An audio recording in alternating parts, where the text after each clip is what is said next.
Okay, welcome to the Email Marketing Masterclass. You've already seen the intro video, so I won't mess about. We'll get straight on with things. Now, even though this is not actually strictly a list building product, it's about what you do with the list afterwards, obviously. I do think I should mention building a list first, and the important aspect of that, and that is growing your list. I think that many people jump into the internet arena and they've been taught the list building sequence, very much the same blueprint that I follow and teach. But they think that once they've got a list, a small list of people, that they really they've done their work, and now they just got to hone in on how to make money. Well, that's it doesn't work that way. It's not the way to do things. You've got to continue to do that aspect of your business. It's not a once done, it's finished, and you don't have to look back. Growing your list is a continual thing. It is something that you have to keep on doing in your business. I know it seems to be almost obvious when you say, well, of course I've got to keep adding people to my list, because people leave your list as well. No matter how honest, how good you are at doing this side of the business, the email marketing side, people will still leave your list because their interests change, or they've given up doing stuff that you teach them, or they've just moved on anyway in some other direction. So people always leave, and you always have to replace them. But it sounds obvious that you've got to keep doing that, but a lot of people just instantly don't. They don't carry on doing the stuff that's going to make their business grow. So instead of taking their squeeze page and working on conversions, like adding a little bit extra copy or tweaking the copy or tweaking the actual sales funnel, they just leave it as it is, and they're just happy with whatever percentage it is they're converting at. It's a big mistake. Don't do it. So you've got to continue growing that list, and it's a part of your weekly plan that you do something in that department and just keep on getting better and better at it. But eventually you end up with your subscribers. Even when the first subscriber comes through the door, you are in business. There is no doubt about it. That's it. That's the nucleus of the foundation blocks have been done, and the business is beginning to grow. And it starts with the first subscriber. And most people start with a solo ad. If they've been listening to me, they do anyway. And let's just say, for argument's sake, that you're falling between the 25 and 40% conversion rate, which is probably about average. So you will end up with between 25 and 45 people on your list from a solo ad that's giving you 100 clicks. So it's never ever one subscriber. I mean, if you did the blogging method, you might just end up with one subscriber to start with. So, you've got this small batch of people who are now on your list, and that's the important bit. They are people. It's very easy to get caught up in the numbers side of things, where we start to think, they're just, we forget that those are actual real human beings, just like you and me, and that they're just numbers, and we get fixated on this. I've done it. Most of the stuff that I kind of teach in my programs and courses and mentoring groups are all stuff that I've actually made mistakes on myself, so I really know that it's sort of a thing that's wrong to do. I did it myself on this one. I initially started to see subscribers coming in, and I just instantly thought, well, that's it. I'm in business now. I didn't treat those people as human beings. I treated them as numbers. It really is easy to get into that kind of mindset, but you mustn't. If you want to get this right, and you want to get it right first time, you've got to start building that trust. And you will hear me, and you'll hear lots of other people saying it's always about building the relationship up with your list. But the key element is trust. People don't buy off people without trust. And you have to earn that trust. It's not something that you can't buy it. It's something that you have to, basically do things to make happen. And people get to trust you if they like you, and they like you if they trust you. It's all there, it's just all linked together. So when they say relationship, we always mean trust.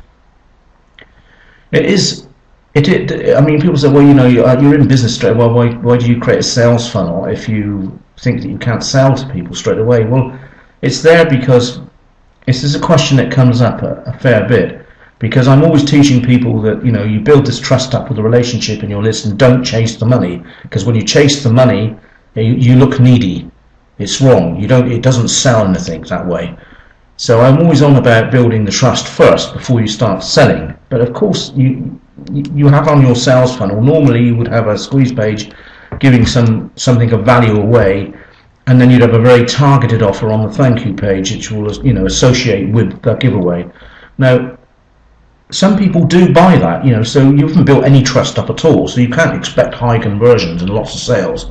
But you do it there because it is a chance to make a sale, and you know, if it's very highly targeted, then there are a few people that will go for that. So it's important still to have it there, but, you know, the proper, you know, the money, as you want to put it, the way you can make your lifestyle change is all about the sequence of events that happen after you've got your subscribers and how you look after them.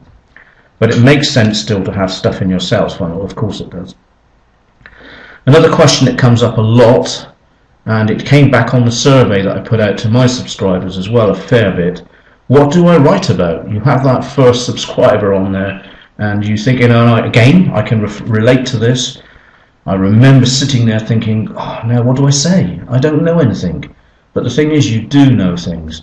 The fact of the matter is, if you've built a squeeze page and you've gone and done a solo ad, or you've done an ad swap, or whatever way you've got the first subscribers on your list, you already know a ton of stuff. So, you know, you just talk about that. Talk about how you've got to where you've got so far. Talk about the stuff you do know. Talk about the stuff that you would like to try. There's all sorts of ways of doing this, but be yourself, find your own voice.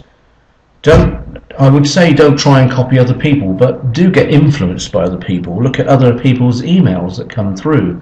If you see there's someone's written something to you, that even me, if I've written to you, and you find something in there you think, well, that's interesting, I could share that, reword it in your own voice and share that information. I think that it's easy to sort of get hooked up on staring at a blank piece of paper and thinking you have nothing to say. We all have something to say. And I mean, if you're really stuck, go to places like eZine articles and just tap in some keywords that's associated with what your niche is, and you'll find tons and tons of information. And you can easily pen, I mean, bearing in mind that an email should be short. You don't want a long scrolling, you don't War and Peace on your emails, do you? People just don't have time to read that. They want to read short, sharp things, really. So, you know, it's easy to pen a sort of 100 and 150 words together. 200 words is a lot for an email. You know, 50 words is it's easy to find this information. So just go to different places like that. You know, it's the same as if you're looking for content for a website. It's the same principle. Where you find your content, whether it be in magazines, whether it be on eZine articles, you know, whether it be from what other people are sending you, it's all the same. An email is just content. It's just a small blog post, if you like. So what do you write about? Well, you write about all that you know, write about your own story and write about information that's directly linked. Now, you don't have to worry about trying to pretend like you are really knowledgeable about something, but maybe you know some things about it, and you can say, you know, I found that. Tell people about the mistakes. People love to hear about mistakes, you know. Say to them, you know, I built my first list, you know, in fact, one of my blog posts, actually, which could easily be an email, and I often do blog posts and make them into emails as well. So you kill two birds with one stone. Was about how I ruined my first list by just being overeager to sell, become too needy. And it's easy to make little emails about that stuff, you know, and people learn from it. You're already teaching someone by telling them your mistakes. The email sequence. Well, again, there are multitude of ways of actually doing this, but what works for me, or what did work for me, I don't do it quite so much now. I do follow more, depending on my list, really. I have several lists. But a good sequence, I think, is to give a value email, something where you're giving some information or sharing something. And that's another thing, by the way, just, you know, sharing something you find. If you find another blog post from somewhere, you know, share it. Say, oh, look, I read this awesome blog post, blah, blah, blah. It tells you so-and-so, so-and-so, and I think the author has got a good point. Share it, or do the opposite, be controversial. Share something that you think doesn't work, you know, I really, you know, think this sucks. Tell people, this is you'll get your name out there. But the email sequence, I would say, is give value at least twice, and then maybe a promotion. And I kind of like to think the 2-2-1. You know, it's like it works. It's very wrong to keep promoting all the time, and it's very wrong, I think, to just give stuff away all the time, because you also train your subscribers to only expect that. So don't be frightened to sell, but don't chase the sale. That's what I've been trying to stand for, really. It's preferable to come across as a person who wants to share information, and then occasionally offer a promotion that you think will be useful to your targeted list. Now, the email sequence is different for different people, and you do have to find what works for you. Some people, we're going to talk about the churn and burn people down the bottom here, but some people email their lists 2 or 3 times a day with just constant sales. That is churn and burn. I will mention it now, churn and burn. I am the opposite of that. I don't believe in it. Some of those people do make money. I know they do. I know people who are successful doing it. They have to have huge lists, and they have to constantly renew that list, you know, even more than we will do without using our methods. But they bombard their list constantly with this stuff. Now, I don't like that at all. It's not relationship. You know, of course, the sheer numbers they have then means that they do make sales when they promote. But don't forget, even, you know, your autoresponder charges you for the amount of people you have on board, or most of them do anyway. And so, you know, I'd rather have 3,000 really targeted people who want to open my emails and are interested in what I've got to say and trust me, than I would have 200,000 people who are just getting bombarded with stuff all the time, and just the sheer numbers means that you do sell something. And again, I know which way I'd rather go. I'll never teach churn and burn to people. I think it's paramount spamming, isn't it? So I hate it. I'm pretty sure that most of you on this course would hate it as well. So I don't do it. So the opposite of that, of course, is to give all the time, and you know that doesn't work either. Because if you constantly, you know, we're in this business to make money, and we're in this business to sell. I mean, you can still be a good salesman. You can still be a good person and sell to people. It's not all about, it's not the old crooked second-hand car dealer thing. It's all about putting the right product in front of the right people, and that's what marketing is. And you do need to condition your subscribers to the fact that you do sell, and you do have to get into the mindset that you are going to sell yourself. Because by that I mean, I don't mean sell yourself. I mean, you have to really, you know, it's easy to start being get frightened to actually promote stuff. So don't do that. So the opposite is not good either. So it's in the middle somewhere. You find a sequence of emails that suits you and suits your readers, and get people used to it, because people will get used to it, and they'll look forward to the ones that know, like, and trust you, and the ones that you've attracted that are like-minded will gradually want you to be the way you are doing things. So, you know, they'll fit into that sort of sequence nicely, and it works. So I would say, like, you know, to start off with, write a couple of value emails sharing stuff, and then a promotion, and do it that way. You know, do maybe your 3rd or 4th email every time could be a promotion. And I think that I started doing it that way with most of my lists. I do change it for some of my lists. I have a VIP list that gets treated differently, a buyer's list that gets treated differently. But the main people coming through the main sales funnels that I have, you know, I do that kind of sequence. I'm not a stickler for doing things exactly the same all the time, although I do teach people to do it, because I think you've got to get into a rhythm before you find your voice. But that's the basic email sequence that I would suggest for most people. You know, 2 value, 1 promotion, 3 value, 1 promotion, something like that. What do you stand for? Well, this is important, because you have to find your, as I say, your own voice. You have to find what it is that is important to you. You know, and by this I mean, kind of, do you ethically want to just share stuff? Are you a person that wants to make your money by creating friends, if you like? Because, you know, many of my subscribers are now, I consider them friends. I've even worked with a couple, you know, because you build relationships up and they go on further. And where is it you want to stand? Where are your own morals and all this? I think it's important in the early stages to think, this is where I'm going to be, this is what I want to do, and this is how I'm going to do it. So you need to sort of think to yourself, do I want to be a person that's going to teach people? Am I going to be someone who's going to coach people? Am I going to take information and just share it with people? What do I want to be seen as? It is important to think about that. I don't think you should spend sort of like hours and hours trying to toy over yourself, trying to get yourself into some sort of box, but I do think you need to sort of have that in the game plan. It's important to think, well, for instance, myself, I know that I love coaching, I love teaching people, I get genuine pleasure out of seeing success out of people. Now it sounds like an old cliche, but I learned very earlier on, I think it's to do with my background. My background is I'm trained in life coaching and psychotherapy and counselling, and so I've always got pleasure out of helping people in some format or other. So I kind of knew that I always wanted to, I didn't know anything when I first came online, but I quickly got pleasure, even 2 or 3 weeks away from that. I kind of learned how to put a blog together and stuff like that.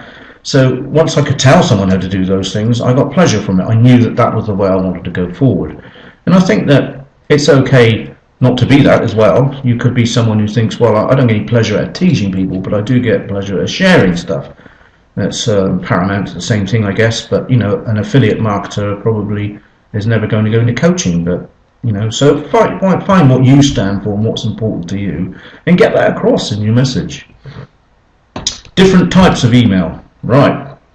Now there are different types of email. I could probably make 30 cases of different types of email. I'm not. I'm going to teach you about I'm going to show you about the 4 main ones that I would use and I would say are the most powerful. And of course everything else is a break off from that anyway. The first thing I would say is that I actually got something written down here which was going to promote me. I would set was going to trigger what I wanted to say earlier on, because I do this mostly ad lib this stuff, but I've got a couple of little pointers. But I can't even read my own writing now. But most of the time, the four different types of emails are questions. Question emails are very important. I use them quite a lot in my I use all 4 of these emails, and I suggest that you do as well. Questions are great because people like to answer things, they like to interact, and you're encouraging interaction. Interaction builds trust. So interaction's good, and if you write a question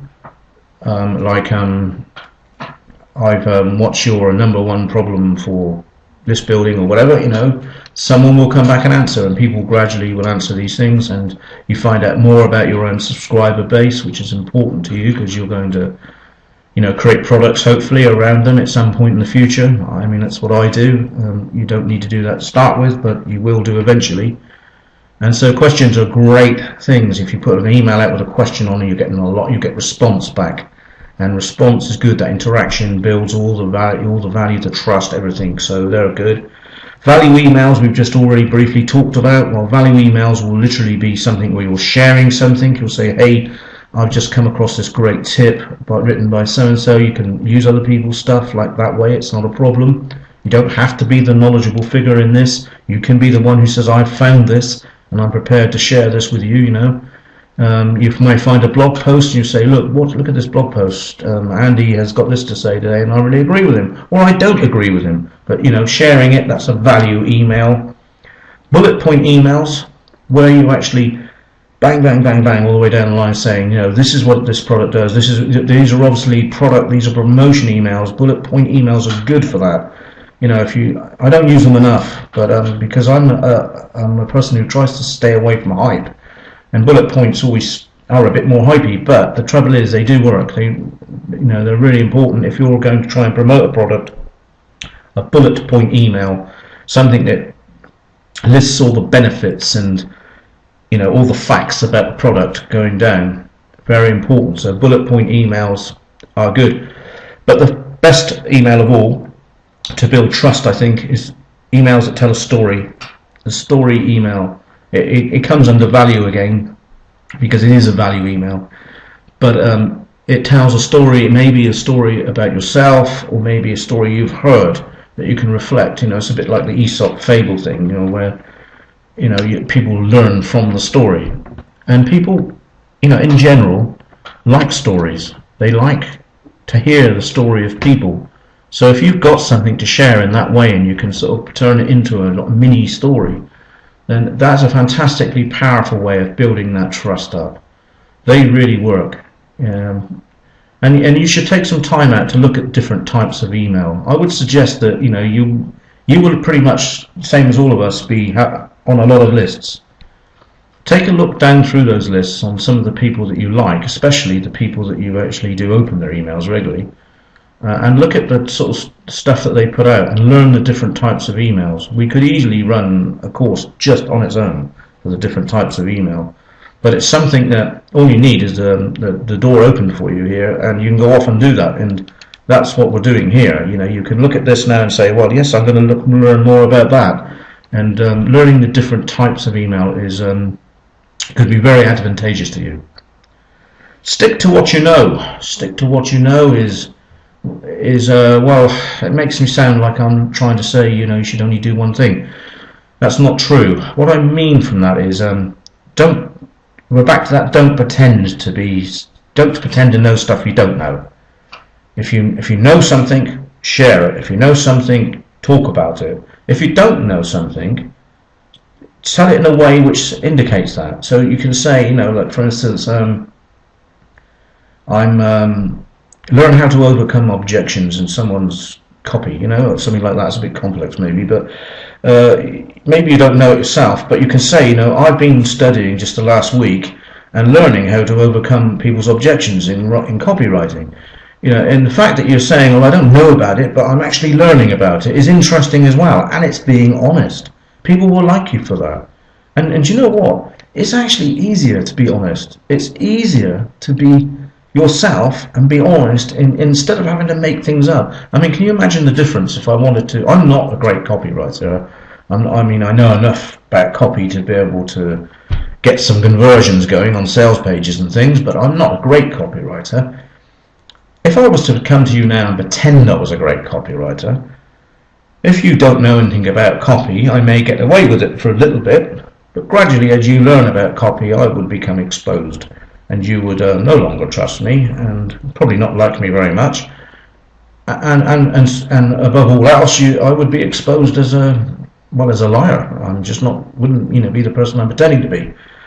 But you know what? That's really hard. It would be difficult for me to do. It would be difficult for me to try and fool you for very long anyway. And so, why do that when all I'd have to say to you, I could email you now and say to you, well, I know this much about copy, and I'm not a great copywriter, but I've been reading this, and it sounds you to do so and so. And you know what? I actually believe this is true. Now I'm sharing something with you, but I'm not pretending to be something. Do you get what I'm saying there? It's important because you are now building real trust up because you're being honest. And people see honesty. And let's be honest about these days. People aren't stupid. You're not stupid. You're sat here learning stuff. You're learning and dissecting material.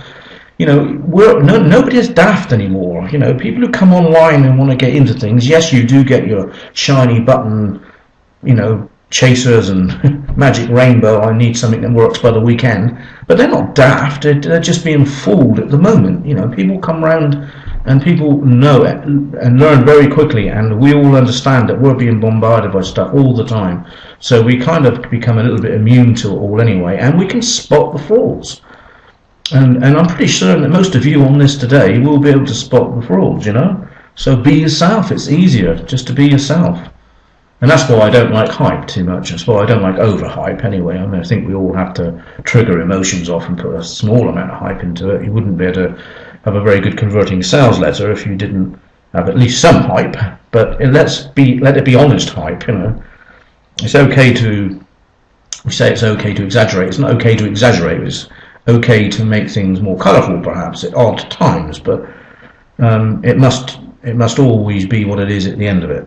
And that's the same when you need to know to stick to what you know. It has to be, the fact that you're being honest, and really the whole message all the way through anything to do with email marketing or anything to do with sales funnels and copy. I think is always about honesty. It's all about building that sort of, we say, relationship of trust, and it all comes from being yourself and finding your own voice and not bullshitting, because BS is bad for your business.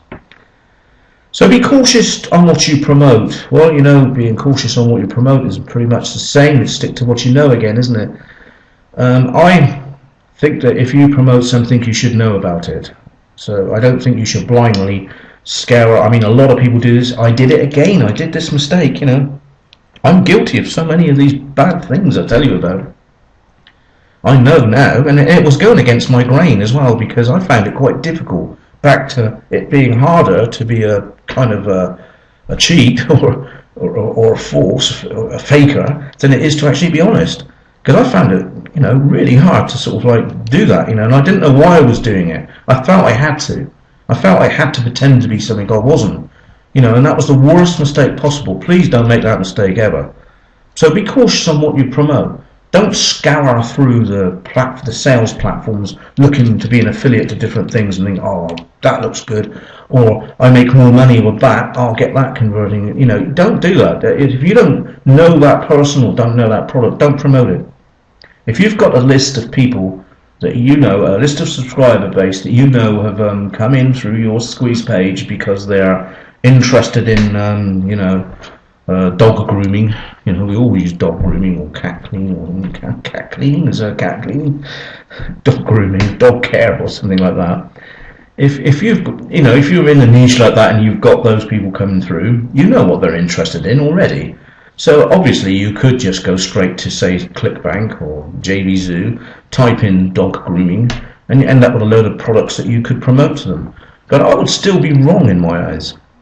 You need to contact the owners, chat to them, find out a bit about them, find out the sort of products that they have, what they do, and maybe if you can get hold of the product, even buy one yourself, that's quite good, because then you can test things and look at them and say, well, I really, really can back this and know that it's a good product. Because the moment you sell junk to your list or promote junk to your list, the moment you start doing that, you're on a sticky road downhill, because you are on a steep track downhill, I should say, because people will start to buy from you and they will just think it's rubbish, you've got refunds, and then they'll just not trust you. And all that trust that you've built up can just go out the window so quickly if you follow that kind of route. It really can. So be cautious on what you promote. After a time it gets easier because you build more connections, and you start to know the people that are producing really good products, and you can sort of safely do it.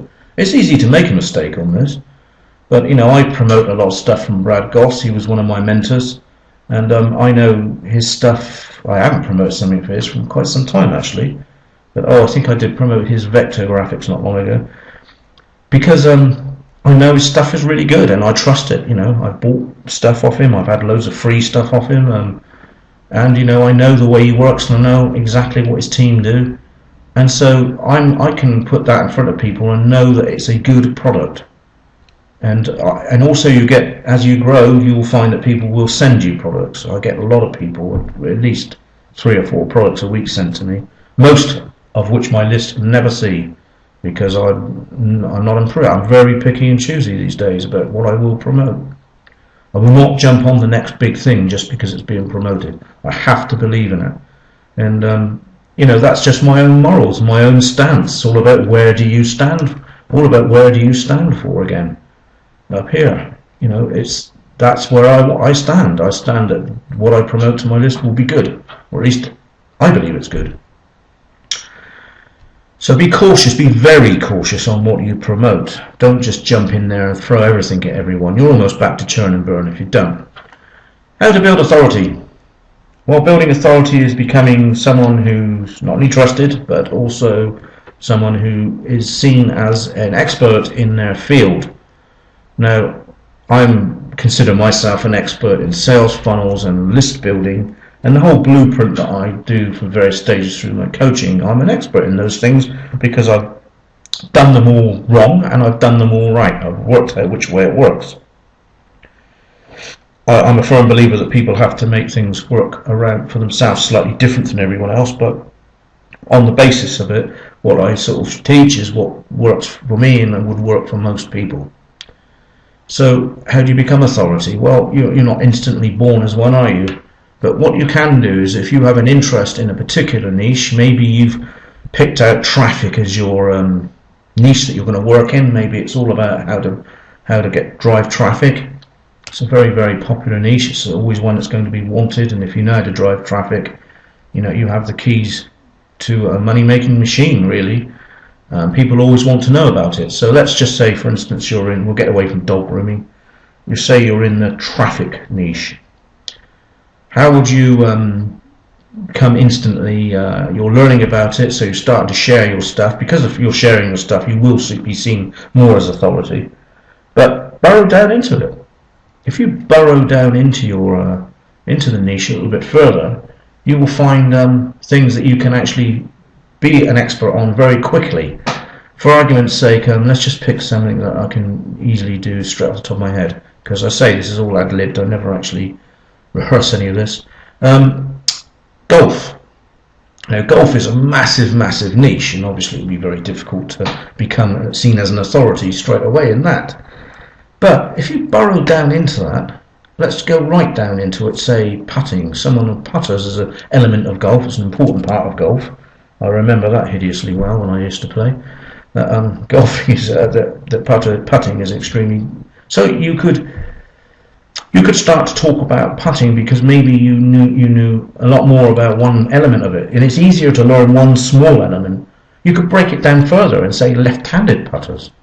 Perhaps you are a left-handed putter. Instantly, you know all the problems that a left-handed putter has. I guess that would be the availability of clubs and such like, and all the rest of it, and maybe the stance is different, so whatever. But you'd know all those problems. You could instantly become an authority in it because you've burrowed down to what you are an authority in already, even though you haven't shared it. And it's a smaller segment of a very big niche.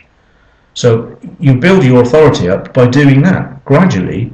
You can then spread it as you learn more as well, and you will just be, people will associate you with a whole lot, and you'll go up and your authority grows. So that's an easy way on how to build authority. It's just, don't jump in and try to be the master of all of it. Pick a sort of small segment of it. In traffic terms, what could I do in traffic terms if I was just beginning to learn traffic now, but I still wanted to be seen as an authority? Well, I would dig down and find the stuff that I did know about.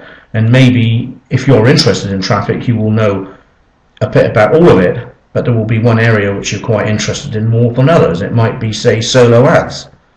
So maybe you've learned everything there is to know about solo ads. You've got a huge background in solo ads, or you've got a lot of contacts that do solo ads, and you know about solo ads. You know how it operates as a whole, as a business. It's a very small part of traffic. But you know about it, so you start teaching about it, you become an authority in that, and gradually, the more you talk about that, the more it will spread into other areas. Be seen as a decent person. Well, I hope that we've kind of followed that all the way through this, really. Be seen as a decent person. I think that you've got to be the good guy in this. To be the good guy, it works. It works for me because I'm just being myself. We're back to that again. If you're naturally an evil person, perhaps you should remain evil, because then you'd be trying to be good, and that wouldn't work. But I think that being seen as a decent person, being seen as the good guy, is easier, and it's more honest, it's more ethical, and you get a much better feeling about helping people, because you're not actually trying to cheat anyone or trying to lie to make them buy something. And I think you can go a lot further in this business if you can be seen as the decent guy. There are so many marketers out there now, and there are so many mid-range marketers, the people, I would say, that are kind of like in my end of the field. I'm not right up there with the big seven-figure earners. I'm not right up there with them. I will be one day, but I'm not there. I'm not the Brad Gosses who turns over 6 million a year or whatever, and there's lots of them. I'm trying to think of people's names now. Rick Sheffrin, and I guess Alex Jeffries these days is doing stuff like that. There's so many, and Willie Crawford. I could go on and on and on. There's so many big guys out there that are earning huge amounts of money. I'm not one of those, but I'm also not at the bottom where I'm just scratching a living and just selling the odd dollar now, the odd dollar item then again. I'm in that mid-range where I'm making a living, healthy living, but still progressing forward. And I think that to get into that middle range, which is where you need to be so you can really progress, you need to be seen as a decent person. I think it's very difficult to come into this business pretending and being false, faking it before you can make it, as they used to say, and progress on to that sort of six-figure range where you can make a decent money, but you're not pretending to be a guru or something, but you're right in the middle of it. And there's a lot of us in that pool. It's a very condensed pool, and people are smart in there. They've had to be smart to get there. So people aren't easily fooled, and so being decent is the way through. It's easy. It's much easier. I just think it's much easier.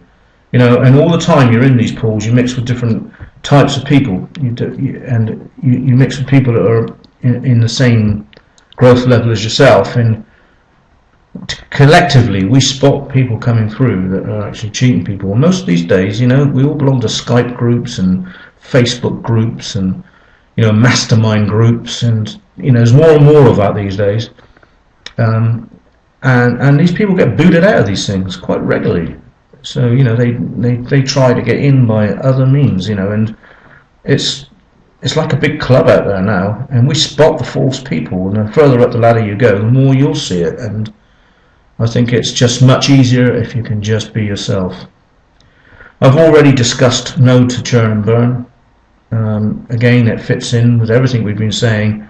I won't go over it and over it again, but just to say that churn and burn is the opposite of what anything I'd ever want to be part of. I think bombarding your list is shocking, really, and it's expecting people to just, it's like you don't like the people, isn't it?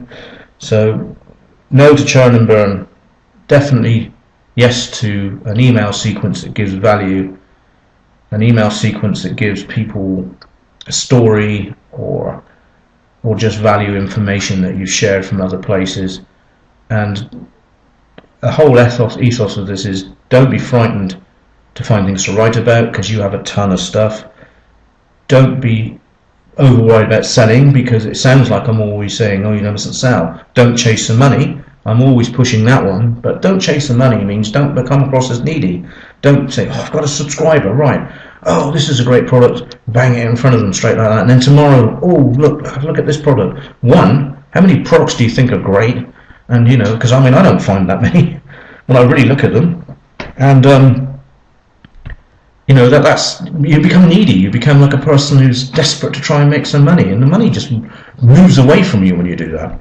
If you don't chase money, if you just give value out, and I don't mean just constantly give stuff away free to people, because that's just as bad. As I said earlier, if you just constantly give stuff away, all you will train your subscriber base to do is expect free stuff off you, and then lo and behold, you'll one day try and offer them something that they have to pay for, and you'll get loads of people unsubscribe, and they'll hate you for it.